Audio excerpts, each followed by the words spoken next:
There comes a moment when your past becomes too heavy to carry, and the only way forward is to burn. It's a weight you don't even notice at first. It settles on your shoulders, a little heavier each day. The echo of old failures, the ghost of who you used to be, the expectations of others that you've mistaken for your own. You walk through life carrying a version of yourself that no longer fits, a skin you've long outgrown.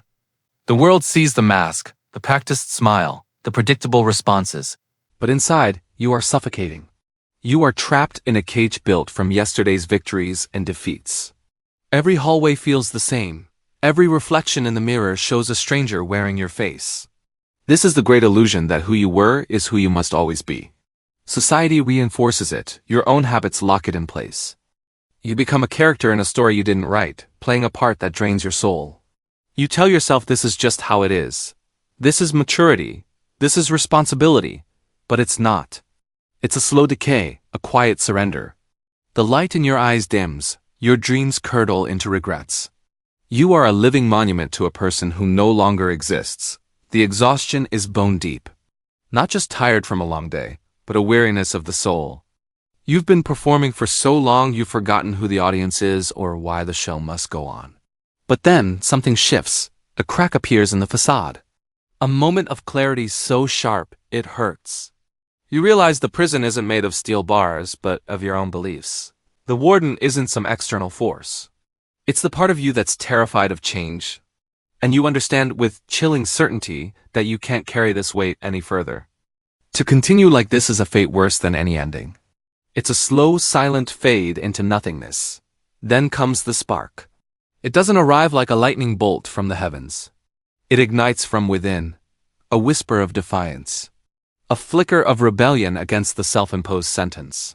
You start to question the identity you've so carefully curated. You look at the comfortable cage and finally see it for what it is. This is the moment of choice.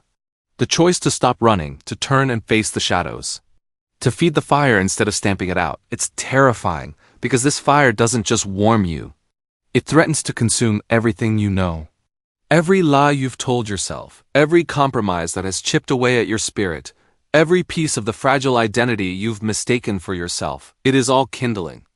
You feel it growing, an intense heat behind your eyes, in your chest. The old self senses its impending doom and fights back. It screams at you with voices of doubt and fear.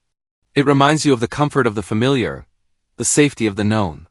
It begs you to stay small, to stay safe. But the fire has a voice of its own now, a roar that drowns out the whispers of cowardice. It promises not safety, but freedom. It demands not comfort, but truth. Choosing the fire is choosing to walk into the heart of your own pain, your own darkness. It is the conscious decision to let it all burn. To watch as the person you thought you were is engulfed in flames. The structures of your old life turn into smoke and embers. This is not destruction for its own sake. This is purification. It is the ultimate act of self-love, the willingness to destroy what is false to make way for what is true. After the inferno, there is silence. A profound echoing stillness. The world is soft, gray, and covered in ash. This is the aftermath, the hollow space where a life used to be. There is no triumph here, not yet, only a quiet, aching emptiness. It's in the stillness that the grief arrives. You grieve for the person you burned. You miss their familiar flaws, their predictable pains. Even in its misery, that old self was known. This new emptiness is a vast, uncharted territory. It feels like loss. It feels like you've made a terrible mistake. You might find yourself searching through the ashes for something to salvage, a piece of the past to cling to. This is a necessary part of the process.